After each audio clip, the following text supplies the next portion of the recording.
several African countries, because of excruciating economic problems, people are trying to go back to their ethnic militias. In the case of Nigeria, right now, young people who are disenchanted and frustrated with the system are being invited by the most reactionary segment of the ruling class to go back to their ethnic shells.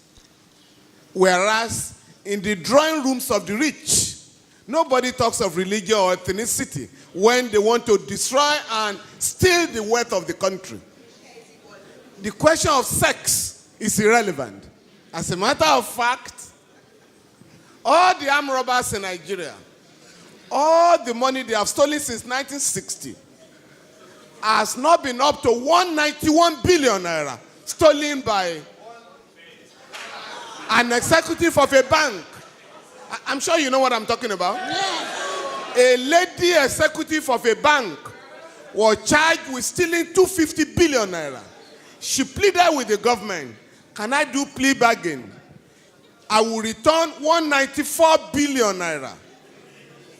Now, and I'm saying all the money stolen by armed robbers since 1960 has not been equal to that. But we are then told by the ruling class, aided by imperialism, that everybody should mind his own business because of the fear that if you have a united African country in Nigeria, 170 million people, that is one of the largest markets in the world. So for them, they want to keep us divided so that it's easy to rule us. And that is what is going on. Now, Prof, I've enjoyed your lecture. Very stimulating. I have one or two problems.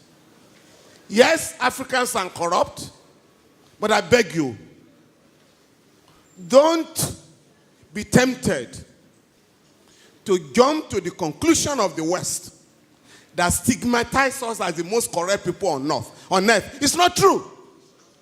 America, Britain are the worst corrupt nations on earth. Prof, the Transparency International try to rank great corrupt countries. They say Nigeria is corrupt, Ghana is corrupt, Cameroon is corrupt.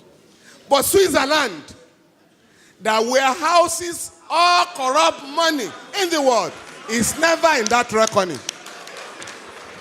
Secondly, sir, and I think that was the point Nkrumah was making, neocolonialism, the last stage of imperialism. Corruption, we must know, sir, is a manifestation of corruption. Because, like Fela said, Fela once asked me, I feel you are a professor of law. Fela said, Femi, with all this your funny law, now, where did you get the idea of fraud from? Money laundering. If the Western people were not stealing, there would be no word like fraud. No word like stealing. But Fela then warned us, don't accept their language and their ideology. When you say money laundering, Fela said, what is money laundering? But if you say a man is a thief, in the school, his children will be ashamed when you say your father is a thief. But when you say the man is engaged in money laundering, it means nothing. Please.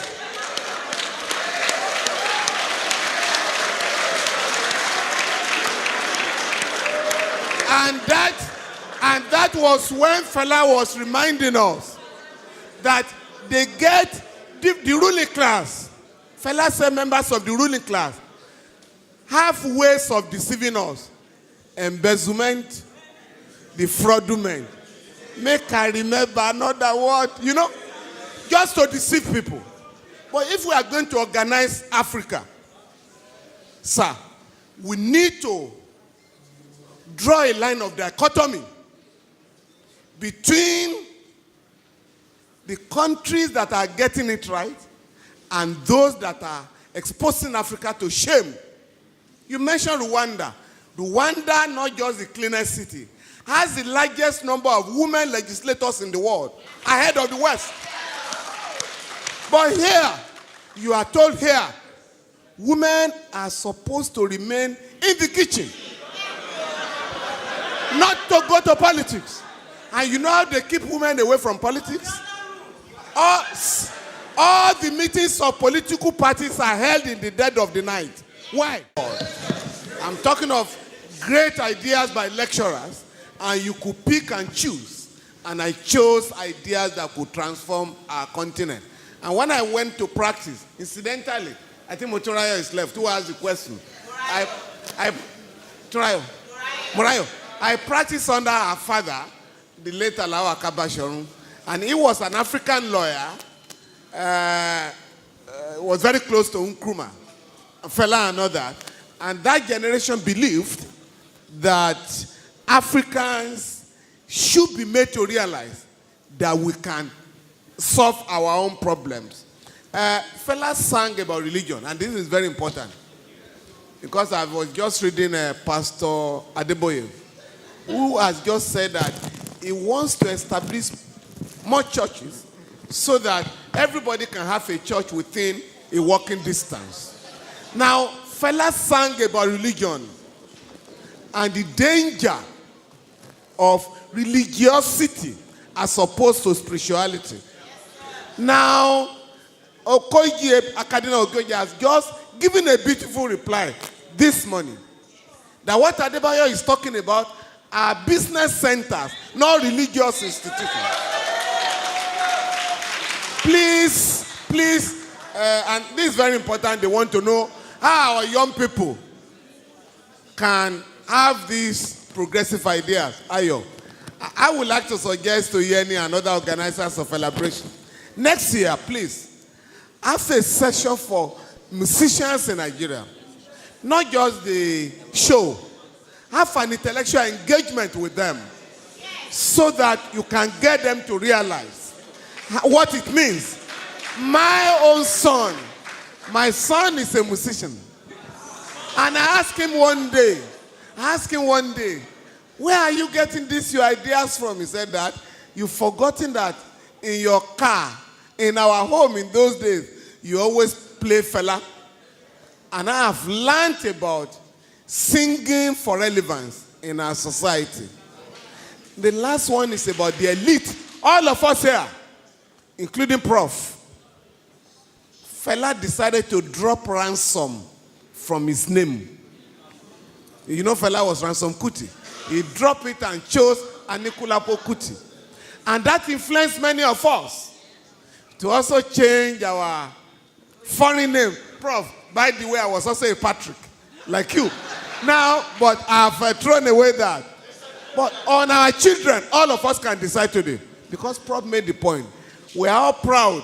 When a friend visits you and you say, greet your uncle. You speak the same language. That does not happen anywhere in the world. The late Ganifa Emi called my house one day. My last girl picked up the phone and said, who is speaking, please? And Gani said, please give the phone to your father. Is that not Femi Falana's house? The girl said, yes. Why are you speaking English to me? And I had to apologize. He didn't know you were, sir. In my home, my wife and I decided, since we didn't learn our own English in school, at home, we're never going to speak English to our children at home. Now, that has paid off. Contemporary and friends of my children ask them now, where did you learn your Yoruba from?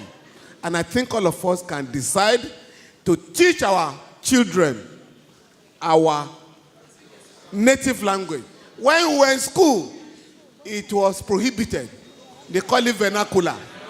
If you spoke Yoruba in my secondary school, you would go for 2 weeks suspension.